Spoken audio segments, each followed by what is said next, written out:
This came out today in Epoch Times. Over 200 service members, veterans, pledged to hold military leaders accountable for vaccine mandate. This was open letter to the American people. And this is absolutely true what needs to happen. And although this is at the military level, this needs to happen at other levels too, such as in nursing leadership levels.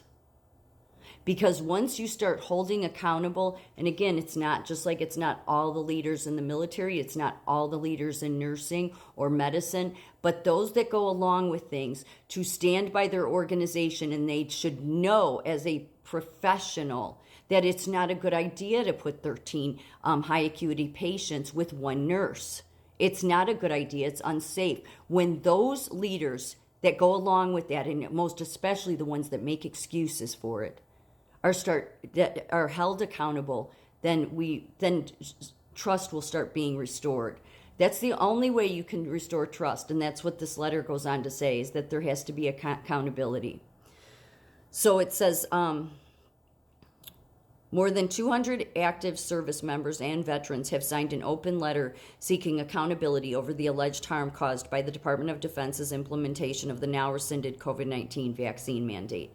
The open letter published on January 1st is directed to the American people, but names specific senior military leaders who the signers claim enabled the lawlessness and betrayed the Constitution.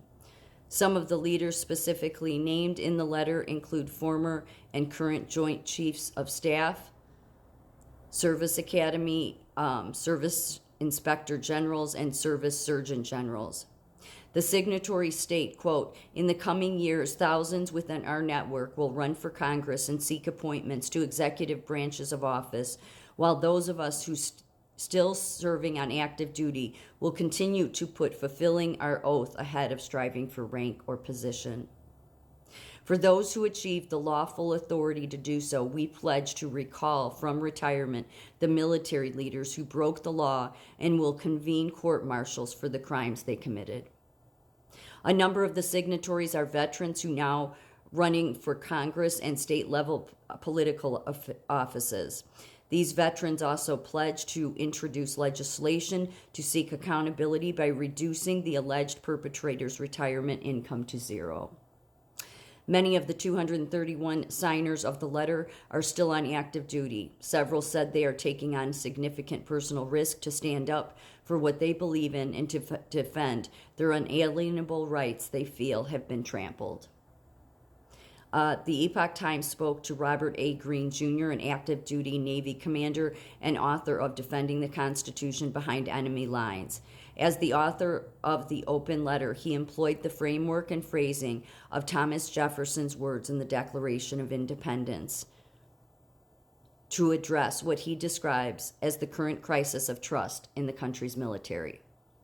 He and other signatories hope to rebuild trust through accountability, and signed the open letter as a way to emulate the Founding Fathers when they mutually pledged to each other their lives, fortunes, and sacred honor in the Declaration of Independence. Quote, "Where our situation departs from the signers of the Declaration of Independence is that we do not seek separation. We do not want to be separated from the Constitution, nor what was handed down to us at such a great cost. Instead of separation, we want restoration through accountability. As a result, he said the letter may be more appropriately called a Declaration of Military Accountability." Bradley Miller, a former U.S. Army lieutenant colonel who previously served as a battalion commander in the 101st Airborne Division, said the allusions to the Declaration of Independence in the letter are deliberate and meaningful. According to him, the signatories of the letter, quote, "believe that we have suffered a long train of abuses that has come to a head with the unlawful COVID-19 shot mandate." Quote, this is huge right here. "We would be negligent in our duty to uphold our oaths to the Constitution, as well as negligible in our loyalty to our countrymen if we permitted the continued demise of one of our most hallowed institutions." That's the key here. The people that are willing to stand up, speak up, do the right thing because they took an oath. instead of just doing what you're told. Sometimes you shouldn't do what you're told. For the senior leaders named and for the thousands who were not named but who are equally complicit, I hope this letter is a wake-up call, Commander Green said. He went on to note that at the highest levels of military leadership, the decision-making processes are largely comprised of risk analysis and risk mitigation. Yes, these protocols that can never be questioned in certain areas. This is what is causing such destruction, is because a few experts decide for the many. The protocols, these, in some protocols and certain things like in healthcare, they work, but they should always be allowed to be called under question. But you can't do that anymore. No, American Medical and Nursing Association dictates everything. No longer allowed to speak up or say anything against what the experts say. So he went on to say, Department of Defense, by legislation and judicial branches of our government, our senior leaders have rarely felt any personal risk for their decisions. So that's key, because he's saying that the people at the leadership level, and this is what I see in nursing, the people at the bedside were held to, this is your fault. We gave you 13, 15 patients, all high acuity. You didn't keep the unit safe. You should have been able to do it. I've listened to people tell me that a chief nursing officer says that she could come in a high acuity unit, take 13 patients, be the only person there, and it'd be safe. Her just saying that is unsafe, okay, and isn't a lunatic. But there's never any accountability for those people at those levels. Once there is accountability for people that are that irresponsible and that would sooner go along with unsafe things that are unsafe for everybody, when they're held accountable, then you'll see this ship turn around. Commander Green hopes the letter solidifies that personal, financial, and legal risk is now part of the analysis. Pledging to seek restoration. For Mr. Miller, the letter represents a pledge that we, the signatories, have made with one another and also to the American people that we will not stand idly by as our military self-destructs. Because of their faith in God, love of country, and oath to the Constitution, he said, we consider it our duty to lawfully resist the concerted efforts of the current military leadership to destroy the institution that has been entrusted to their charge. There was also somebody else that had made, these are such good statements. I wish I could read this whole article. According to Mr. Miller, the U.S. military has a unique mission. The American people expect the people to carry out violence on its behalf.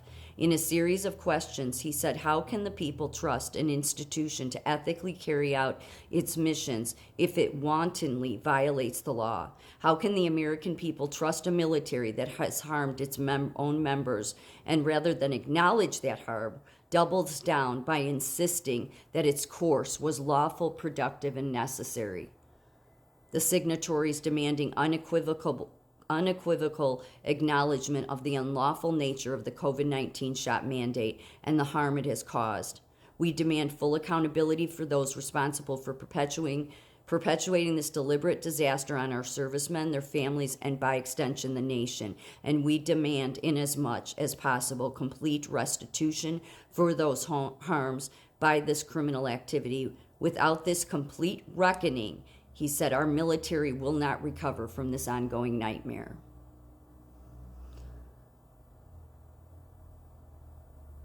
Also, Lieutenant Colonel Carolyn Rocco has served 20 years in the Air Force. For her, the letter serves two purposes. First, she said it is a promise to the American people that there are service members who understand the significance of their oath to support and defend the Constitution against all enemies, foreign and domestic. Having encountered people who have expressed feelings of hopelessness for our country's survival, she hopes this letter will encourage Americans to have faith that all hope has not been lost at a time when many see the steady collapse of morals, characters, and justice among politicians, military leaders alike. Courage is contagious, and she hopes the letter motivates the American people. I'm all for this.